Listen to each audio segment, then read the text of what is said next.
Welcome to pro education. आज की इस वीडियो में हम कुछ क्वेश्चंस देखने वाले हैं लॉजिकल इक्विवेलेंस लॉज पर।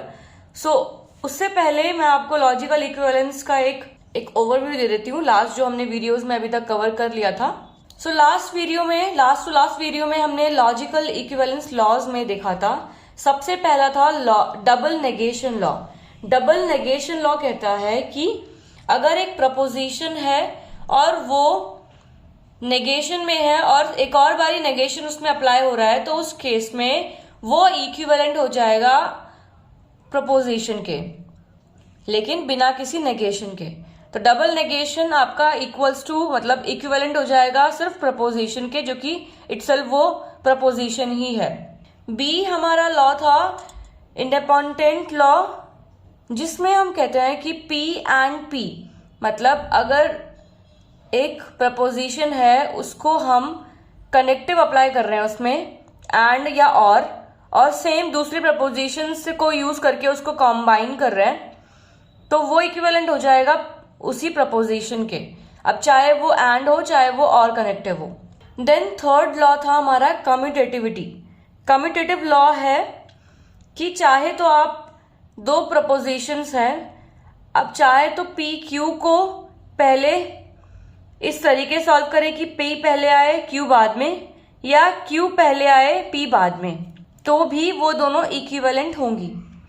देन एज इट इज, चाहे वो और कनेक्टिव हो या वो एंड कनेक्टिव हो, डिसजंक्शन हो या कंजंक्शन हो, तो उस केस में P एंड Q कर सकते हैं या फिर Q एंड P। तो आप इनको किसी भी तरीके से लिख सकते हो। तो अगर आपको फाइंड आउट करना है P और Q, तो आप उसको फाइंड आउट ऐसे भी कर सकते हो Q और P, तो दोनों इक्विवेलेंट है। देन फोर्थ हमने देखा था एसोसिएटिव लॉ। एसोसिएटिव लॉ है जिसमें हम एसोसिएट करते हैं। अब किस तरीके से, जैसे मान लीजिए तीन यहाँ पे प्रपोजिशंस हैं एंड इन तीनों प्रपोजिशंस को तो हम साथ में नहीं सॉल्व करेंगे, तो पहले हम P और Q को सॉल्व कर रहे हैं एक कनेक्टिव उसके लिए, एंड देन उसके बाद हम फिर जो टेबल हमें मिलेगा, जो ट्रुथ टेबल हमें मिलेगी, उसको हम R के साथ सॉल्व करेंगे। तो अकॉर्डिंगली ब्रैकेट यही कह रहा है कि पहले हम इसको सॉल्व करेंगे। तो यहां पर अगर आप एक प्रपोजिशन को इस तरीके से सॉल्व करते हुए चल रहे हैं कि पहले PQ को सॉल्व किया, देन जो ट्रुथ टेबल आई फिर उसको QR के साथ, तो वो इक्विवेलेंट होगा चाहे आप QR को पहले कर लीजिए। तो ये लिखने का एक और तरीका है, चाहे तो आप इनको सॉल्व कीजिए पहले या इनको। तो इस तरीके से हमने ब्रैकेट अप्लाई किया हुआ है। अब यही सेम और एंड कंजंक्शन डिसजंक्शन के केस में होगा। कनेक्टिव हम लगा लेंगे, बाकी सेम चीज है। तो इसको आप ऐसे भी लिख सकते हो, इस तरीके से भी लिख सकते हो। देन हमने देखा था fifth property distributive law. Distributive law में हम एक प्रपोजिशन को डिस्ट्रीब्यूट कर देंगे बाकी में। तो अगर आप देखेंगे यहाँ पे इस तरीके से एक प्रपोजिशन आपको गिवन है, कंबाइन प्रपोजिशन इसे हम कह लेंगे। सो P और ब्रैकेट में है Q एंड R।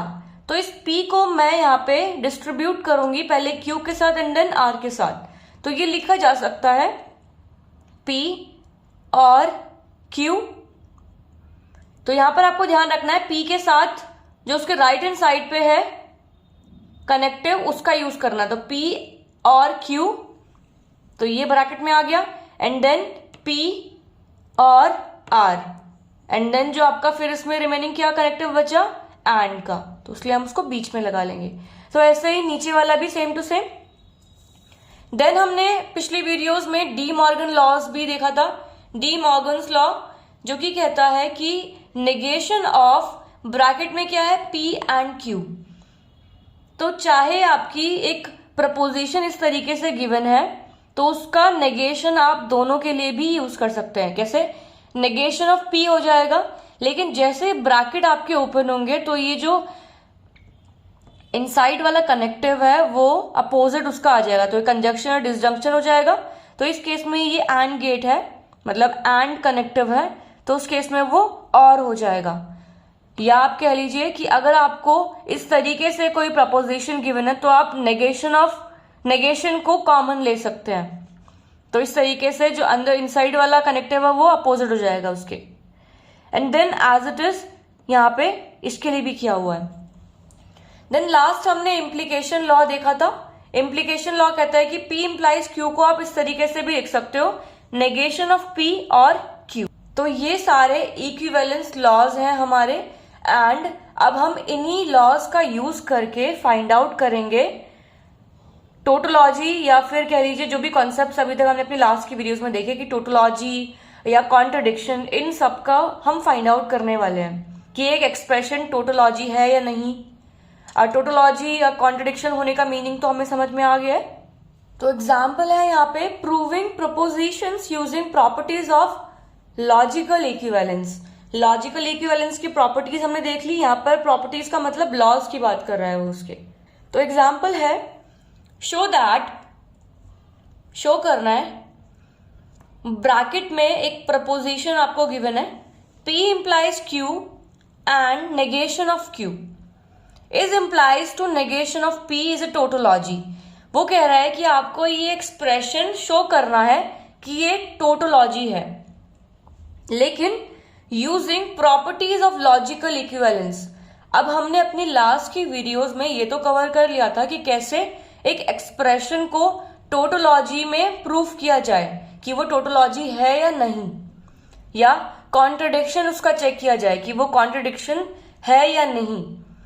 तो वो तो केस हुआ ट्रुथ टेबल या ट्रुथ वैल्यूज का यूज करके, कि आपने P के लिए Q के लिए कुछ ट्रुथ वैल्यूज फाइंड आउट करी, एंड देन एक्सप्रेशन वाइज हमें कुछ फाइनल ट्रुथ वैल्यूज मिली, उनके बेसिस पर हम फाइंड आउट करेंगे कि वो टोटोलॉजी है या नहीं है। लेकिन यहाँ पे आपको ट्रुथ टेबल का यूज नहीं करना है, आपको लॉजिकल इक्विवेलेंस लॉज का यूज करना है। तो मैं आपको बताने वाली हूँ कि ये किस तरीके से आपको इस फ्लो को कवर करना है। तो सबसे पहले कोशिश करनी है, जैसे अभी तक हम मैथमेटिकली अपने एक्सप्रेशन को रिड्यूस करते आते थे, कोई भी पॉलिनोमियल हो गया या आपका कोई भी एक्सप्रेशन हो गया, तो हम हमेशा मैथ्स में अपने एक्सप्रेशन को रिड्यूस करते हुए चलते हैं। तो यहाँ पर भी सेम करना है, आपको यहाँ पे कोशिश करनी है कि इस एक्सप्रेशन के अंदर फाइंड आउट करें कि कौन सा प्रॉपर्टी या लॉ फिट हो सकता है। तो पहले फिट करने का ट्राई करेंगे। तो यहां पर P इंप्लाइज Q है एंड नेगेशन ऑफ Q है और नेगेशन ऑफ P भी है। तो पहले हम इनसाइड जो ब्रैकेट के अंदर वाला एक्सप्रेशन है उसको सॉल्व करते हैं। तो यहां पर अगर आप देखोगे तो इम्प्लीकेशन लॉ एक था जो कि P इंप्लाइज Q था। तो P इंप्लाइज Q को मैं लिख सकती हूं नेगेशन ऑफ P और Q। तो अभी मैं इस एक्सप्रेशन को चेंज करके जो नेगेशन ऑफ P और Q लिंक में कन्वर्ट करने वाली हूं। तो नेक्स्ट स्टेप में अगर आप देखोगे तो ये हो गया नेगेशन ऑफ P और Q। तो ये ब्रैकेट में आ गया, बाकी का एज इट इज। ब्रैकेट हमें नहीं छोड़ना है जब तक हमारा एक्सप्रेशन पूरा डिस्ट्रीब्यूट नहीं हो जाता या फिर वो रिड्यूस नहीं हो जाता। तो इस अकॉर्डिंग नेगेशन ऑफ P और Q हो जाएगा ये ब्रैकेट में, and negation of Q as it is. अभी हम सेम एक्सप्रेशन को वापस लिख रहे हैं, लेकिन कॉमा लगा के हमने यहाँ लिख लिया कि बाय इम्प्लीकेशन लॉ। तो हमने इम्प्लीकेशन लॉ यहाँ पे यूज किया है। अब अगर आपको ये याद नहीं है कि वो एक इम्प्लीकेशन लॉ है, तो आप ब्रैकेट में बिकॉज का साइन लगा के इसके इक्वल्स टू में ये भी लिख सकते हैं। Equals to in the sense कि आप इक्विवेलेंस का साइन यूज करें। तो यहां पर ये एक्सप्रेशन हमें मिल गया। अब हम नीचे वाले स्टेप में जाएंगे। तो यहां पर अगर आप देखोगे तो इम्प्लाइज वाला इम्प्लीकेशन लॉ लगने के बाद अब कोई भी इम्प्लीकेशन वाला नहीं है यहाँ पे। तो अब हम इसको डिस्ट्रीब्यूट करेंगे। कैसे? ये 3 है, ये ब्रैकेट में है, तो हम नेगेशन ऑफ Q को डिस्ट्रीब्यूट करेंगे। अब हमें ये तो पता है कि डिस्ट्रीब्यूट करने से हमारा एक्सप्रेशन और बड़ा हो जाएगा, लेकिन अगर हम एक्सप्रेशन को तोड़ रहे हैं और वो बड़ा हो रहा है, तो उसका मतलब कि हम उस एक्सप्रेशन को और समझने का कोशिश कर रहे हैं कि वो किस तरीके से और ब्रेक डाउन हो सकता है। जैसे अगर मैं आपको बताऊं कि मैंने यहाँ पे डिस्ट्रीब्यूटिव ही मैं यहाँ पे यूज कर सकती हूँ अभी, तो डिस्ट्रीब्यूटिव क्या कहेगा, इसके लिए ये सेम रहेगा, आगे वाला इसका जो कनेक्टिव है। तो पहले इसको इसके साथ करेंगे सॉल्व एंड देन फिर इसके साथ। तो ये हो जाएगा negation of P and negation of Q। तो ये एक एक्सप्रेशन हो गया। फिर देन ये बीच का sign same as it is, फिर Q and negation of Q। तो ये डिस्ट्रीब्यूट हो गया नेगेशन ऑफ Q इन दोनों में। ये एज इट इज हमने लिख लिया, बाय डिस्ट्रीब्यूटिव लॉ हमने यहाँ पे लिख लिया। देन अगले स्टेप में आप देखोगे कि Q and negation of Q, Q and negation of Q हमेशा फॉल्स होगा। कैसे? क्यू के लिए आपको ट्रुथ वैल्यूज मिलेंगी या तो ट्रू या तो फॉल्स। तो अगर ये ट्रू है, मान लीजिए मैंने क्यू की वैल्यू ट्रू ली, तो नेगेशन ऑफ क्यू क्या होगा? फॉल्स होगा हमेशा, क्योंकि ये नेगेटिव है इसका, क्यू का। तो अगर ये ट्रू है तो ये फॉल्स ही होगा। तो इस केस में ट्रू, फॉल्स एंड क्या कहता है कि अगर ट्रू या फॉल्स इन दोनों में से कोई भी फॉल्स है, दो वैल्यूज में अगर कनेक्टिव एंड लगा हुआ है और उनमें से कोई भी एक फॉल्स है तो वो पूरा फॉल्स हो जाएगा। अब अगर हमने जब इसका ट्रू लिया था एक ट्रुथ वैल्यू, तो हम इसका फॉल्स भी ले सकते हैं, और अगर वो फॉल्स होगा तो ये हमेशा ट्रू होगा। तो इस केस में ये एक्सप्रेशन हमेशा हमें क्या देगा? फॉल्स ही देगा। तो इसलिए हम इसकी जगह पे फॉल्स लिख सकते हैं, एफ लिख सकते हैं। F is denoting contradiction for this expression only. तो since Q and negation of Q is always false, तो ऐसे हम इसको रिड्यूस कर दिया। अब किसी भी फॉल्स स्टेटमेंट को अगर आप इस एक्सप्रेशन के सॉल्व करोगे तो आपको वही सेम एक्सप्रेशन ही मिलता है। ये हमने अभी प्रॉपर्टी देखी थी। तो इसके बाद अब हम क्या करने वाले हैं, ये एक्सप्रेशन को सेम एज इट इज हम यहाँ लिख लेंगे। ये एक्सप्रेशन आया इम्प्लाइज नेगेशन ऑफ P। अब इस इम्प्लीकेशन को भी हमने ब्रेक डाउन करना है, तो अब हम इसको ब्रेक करेंगे इस एंड पर इम्प्लीकेशन लॉ का यूज करके। तो ये एज इट इज रहेगा, ये एक एक्सप्रेशन है। अगर यहां पर हम इसको और फॉर्मली लिखें तो ये कुछ इस तरीके से होगा, negation of P and negation of Q implies negation of P। तो इस तरीके से हमें ये एक्सप्रेशन मिला। अब हम इसको इम्प्लीकेशन लॉ इसमें यूज कर रहे हैं, तो क्या होगा? Negation of this expression. तो इसलिए यहाँ पे बिगर ब्रैकेट का यूज कर रहे हैं हम कि negation of this whole expression और नेगेशन ऑफ P। देन हमें नेगेशन ऑफ P यहाँ पे जो मिला, इसके लिए अब हम क्या करने वाले हैं, इस डबल नेगेशन को, इस नेगेशन को हम अंदर ले जाएंगे, या जो P और Q के लिए नेगेशन है उनको कॉमन करके देन नेगेशन कैंसिल आउट भी कर सकते हैं। तो यहाँ कैंसिल आउट होने का मतलब है कि वो पॉजिटिव हो जाएगा। डबल नेगेशन क्या होता है? डबल नेगेशन लॉ कि अगर एक डबल नेगेशन है किसी एक्सप्रेशन का तो वो इक्वल्स टू उस एक्सप्रेशन के हो जाएगा विदाउट एनी नेगेशन। तो यहाँ पर इस तरीके से हमें ये कॉमन कर लेंगे डी मॉर्गन्स लॉ से। डी मॉर्गन्स लॉ में जैसे आपने इसे कॉमन किया तो ये जो आपका एंड का कनेक्टिव है ये और में कन्वर्ट हो जाएगा, एंड बाकी का होल एक्सप्रेशन हमने एज इट इज उतार लिया। तो बाय डी मॉर्गन्स लॉ हमने यहाँ पे अप्लाई कर लिया।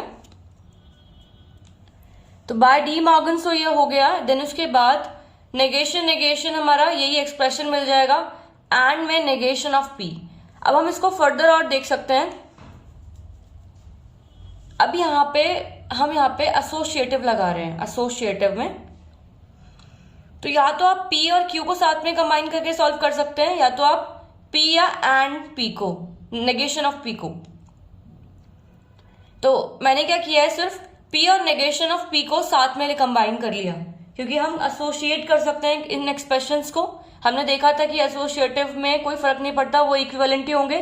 चाहे आप इसको सॉल्व करो चाहे आप इसको सॉल्व करो, आपको सेम ही मिलेगा। अब यहाँ पे एसोसिएटिव लगाने का क्या तरीका है वो मैं आपको बताती हूँ कि आपको कनेक्टिव्स एज इट इज रखने हैं। बस इसके कनेक्टिव को लेफ्ट हैंड साइड पे ले आइए और इसके कनेक्टिव को उसके साथ ही उठा के राइट हैंड साइड पे ले जाइए। तो ये एज इट इज यहाँ पे आ गया पूरा, एंड देन फिर इस नेगेशन ऑफ और Q को यहाँ पे हम लिख रहे हैं, एंड यहाँ पे हम अप्लाई कर रहे हैं बाय एसोसिएटिव लॉ, क्योंकि हमने पहले PQ को ऊपर लिखा था सेम साथ में, अभी हमने P और नेगेशन ऑफ P को साथ में कंबाइन किया है। तो अब ये करने का हमने क्यों सोचा, क्योंकि इससे हम देखेंगे कि P और नेगेशन ऑफ P में हमें क्या रिजल्ट मिल रहा है। तो आपको यह हमेशा ध्यान में रखना है, हमने कुछ लॉज, कुछ क्वेश्चंस हमने देखे थे जो कि जैसे कि कुछ इस तरीके से Q and negation of Q आपको हमेशा फॉल्स देगा, ऐसे ही P और नेगेशन ऑफ P आपको हमेशा ट्रू देगा। कैसे? इस P के लिए एक तो वैल्यू ट्रू हो सकती है, एक फॉल्स हो सकती है। लेट्स से अभी ये ट्रू है तो नेगेशन ऑफ P क्या हो जाएगा? फॉल्स। तो अगर कोई भी वैल्यू कोई भी एक्सप्रेशन में कनेक्टिव अगर और है और आपको ट्रू और फॉल्स मिल रहा है तो आपका हमेशा value final truth value true ही हो जाएगी। तो ये एक्सप्रेशन आपको हर एक के केस में ट्रू ही देगा। तो यहां पर मैं मेंशन कर रही हूं कि this will give us true only. तो अगर एक एक्सप्रेशन आपको ट्रू वैल्यू दे रहा है पूरा पूरा और उसके साथ जो कंबाइन हो रहा है एक्सप्रेशन विच इज और में क्यू, तो इसकी वैल्यू भी ट्रू या फॉल्स हो सकती है कोई भी। लेट्स से मैंने अभी फर्स्ट टाइम में ट्रू ले लिया तो ट्रू और ट्रू क्या होगा, हमेशा ट्रू होगा। ऐसे ही लेट्स से मैंने अभी इसमें फॉल्स ले लिया, इसकी दो ही वैल्यूज हो सकती है, तो ट्रू और फॉल्स क्या होगा, हमेशा फॉल्स ही सॉरी ट्रू ही होगा। तो इस केस में ये पूरा एक्सप्रेशन आपको ट्रू मिल गया। तो इस तरीके से हमने ट्रूथ टेबल नहीं ड्रॉ करके सिर्फ एक्सप्रेशन को समझते हुए और लॉस का यूज करते हुए उसको प्रूफ करना है। तो therefore the proposition we started with a tautology, the proposition we started with is a tautology। तो इस तरीके से हमने लॉस का यूज करके एक्सप्रेशंस को फाइंड आउट करना है कि वो टोटोलॉजी होंगे या कॉन्ट्रडिक्शन होंगे। अब जरूरी नहीं है कि कॉन्सेप्ट हमें टोटोलॉजी और कॉन्ट्रडिक्शन का ही पूछा जाएगा, हो सकता है आपको लेफ्ट हैंड साइड पे कुछ एक्सप्रेशन गिवन हो, राइट हैंड साइड पे कुछ और एक्सप्रेशन गिवन हो, तो उस बेसिस पर आपको भी फाइंड आउट करना है कि कैसे चीजें हो सकती हैं। तो आज की वीडियो में इतना ही, आगे आने वाली वीडियोस में हम आगे की चीजें कवर करेंगे। Thank you. तो हमारी वीडियोस पसंद आई है तो लाइक करें, हमारी आगे आने वाली वीडियोस में अपडेट रहने के लिए सब्सक्राइब करें, और दोस्तों अगर आपके कुछ सजेशंस हैं तो हमें कमेंट करें। Thank you.